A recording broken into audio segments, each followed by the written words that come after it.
சாதம், இட்லி, தோசைக்கெல்லாம் ஒரு சூப்பரான கூட்டு பார்க்க போகிறோம். அது என்னன்னு பார்த்தீங்கன்னா பீக்கங்காய் தேங்காய் பால் கூட்டு எப்படி செய்யுதுன்னு பார்க்க போகிறோம்.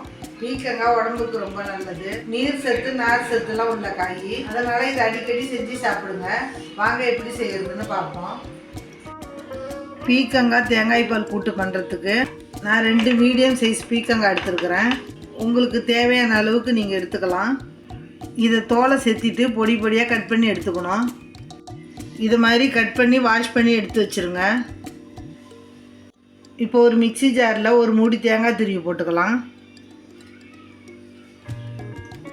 ஒரு சின்ன துண்டு இஞ்சி, 1/4 ஸ்பூன் ஜீரகம் போட்டு இதில் ஒரு டம்ளர் தண்ணி ஊற்றி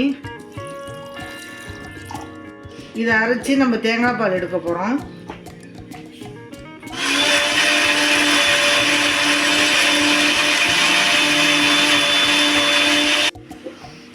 பாருங்க, நல்லா அரைச்சி எடுத்தாச்சு. இதை புழிஞ்சி நம்ம தேங்காய் பால் எடுத்துக்கலாம்.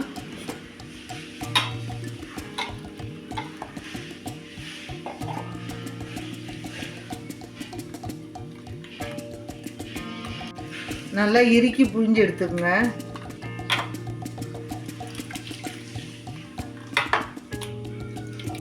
இந்த மாதிரி தேங்காய் பாலும் எடுத்து வச்சுக்கோங்க. அடுத்தது அடுப்பில் ஒரு கடாய் போட்டு 2 ஸ்பூன் எண்ணெய் ஊற்றிக்கலாம். எண்ணெய் சூடானதும் கொஞ்சம் கடுகு போட்டுக்கோங்க. கொஞ்சம் கருவேப்பிலை, 2 பெரிய வெங்காயத்தை பொடியாக கட் பண்ணி போட்டுக்கோங்க.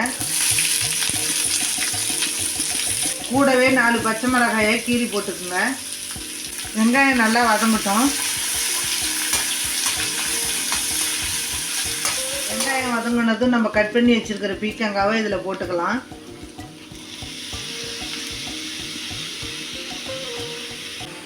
கூடவே 1/4 ஸ்பூன் மஞ்சள் தூளும், இந்த காய்க்கு தேவையான அளவு உப்பு போட்டுக்கலாம். நான் 1 ஸ்பூன் போட்டுக்கிறேன்.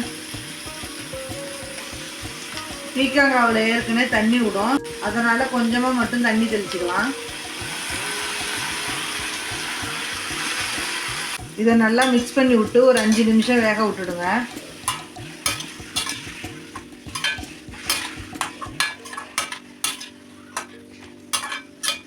மூடி போட்டு வேகட்டும். 5 நிமிஷம் ஆயிடுச்சு. ஓப்பன் பண்ணிடலாம். பீக்கங்காய் நல்லா வெந்துருச்சு பாருங்க. இப்போ நம்ம எடுத்து வச்சிருக்கிற தேங்காய் பாலை இதில் ஊற்றிக்கணும்.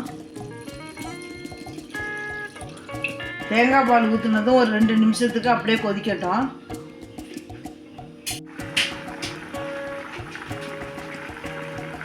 ஒரு 2 நிமிஷம் கொதித்ததும் கொத்தமல்லி தழை தூவி ஸ்டவ்வை ஆஃப் பண்ணிடலாம்.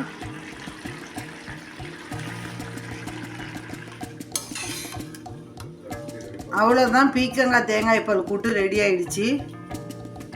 இதை நீங்கள் சாதத்துக்கும் சாப்பிட்லாம், டிஃபனுக்கும் தொட்டு சாப்பிட்லாம். ரொம்ப சூப்பராக இருக்கும்.